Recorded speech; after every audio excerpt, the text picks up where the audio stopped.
তো বন্ধুরা আমার বাড়ি নাটোরে আর আমি পাটুলে না আসলে হয়। তো হ্যালো সবাইকে, আসসালামু আলাইকুম। আমি চলে আসছি পাটুলে, তবে পাটুলে যে পয়েন্টে মানুষের নৌকায় চড়ে সেই পয়েন্টে আমরা চড়ি না। আমরা যেহেতু সব কিছু চিনি, আমরা চলে যাচ্ছি অন্য জায়গাতে। ওখান থেকে নৌকায় চড়ে আমরা যাব হচ্ছে পাটুলে। ওখানে আজকে এত পরিমাণ ভিড় গাইজ, আজকে শুক্রবার, অনেক মানুষ। তো এখানে এসে আমরা নৌকায় চললাম, এটা বলে তীরমণি। মানে পাটুলের যে বিলটা আছে, মানে হালতির বিলের প্রতিটা কোনায় কোনায় আমার যাওয়া হয়ে গেছে। প্রতিটা কোনায় কোনায় সব জায়গাতে আমাদের আত্মীয় স্বজন থাকে। এই বিলে আগে প্রচুর আসতাম, তো নৌকা চড়ে ঘুরতাম, তারপর আত্মীয় স্বজনের বাড়িতে যেতাম। আমাদের নৌকা অলরেডি স্টার্ট হয়ে গেছে, আমরা যাচ্ছি। তো এত পরিমাণ আনন্দ লাগছে। আজকে কিন্তু প্রচুর পরিমাণ বৃষ্টি হচ্ছিল, তো বৃষ্টি এখন হচ্ছিল না।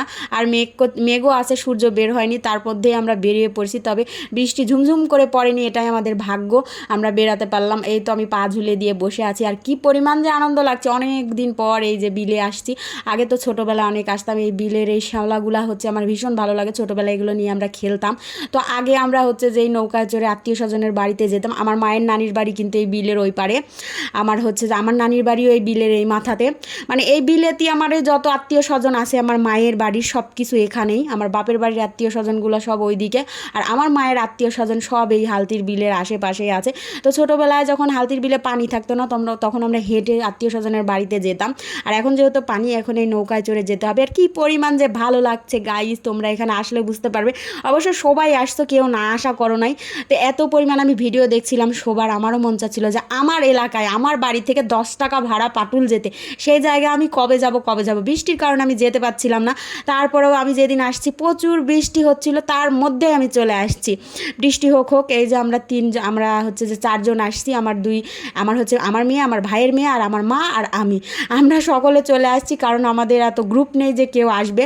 আমরা যে কজন বাসায় আছি সবাই চলে আসছি, কারণ আমার মা খুব শৌখিন মানুষ, ঘুরতে খুব ভালোবাসে। এই জন্য মাকে নিয়ে আমি চলে আসছি। তোমাদের দেখাচ্ছি যে কি, মানে ওই পাটটাতে হচ্ছে যে কি বলে পাটুল, আর এই পাটটাতে হচ্ছে খোলাবাড়িয়া, মানে বিলের ভিতর আবার গ্রাম আছে। সেটাই মা আমাকে দেখাচ্ছিল যে এইখানে খোলাবাড়িয়া, এইখানে এটা, ওইখানে বিশা, তারপর ওইদিকে হচ্ছে মোহনপুর, মানে এলাকার নাম। তো আমার মা সব কিছু চিনে, কিন্তু আমি অতটা চিনি না। তো বিলে কিন্তু এখন অনেক পানি, রাস্তাটা একদম পুরা ডুবে গেছে। আর আমরা যাচ্ছি একদম পাটুলের যে মেন পয়েন্টে সেখানে।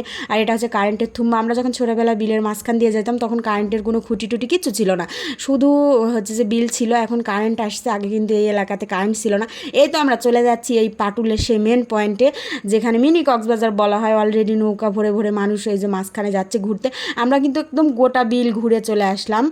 আর এই যে এই রাস্তাটা ডুবে গেছে, অনেকটাই ডুবে গেছে, তবে আসা যাচ্ছে। আমাদের সন্ধ্যা লেগে গেছে, এই জন্য আমরা রাস্তায় আর নামলাম না। তো বাচ্চা কাচ্চা আছে, আমরা যখন একা একা আসবো সেই দিন আসবো। এই যে আমার ভাইয়ের মেয়ে বলছিল, পুপি আমি নিচে নামবো পানিতে, সবাই নামছে আমিও নামবো। তো আমার এই ভাইয়ের মেয়েকে আর আমার মেয়েকে আর আমার মাকে আমার ঘোরাতে যে কী পরিমাণ ভালো লাগে গাইস, কি বলবো। এদেরকে নিয়েই আমার জীবন, এদেরকে ঘোরানো ফিরানো খাওয়ানো দাওয়ানো করতে আমার খুব খুব ভালো লাগে।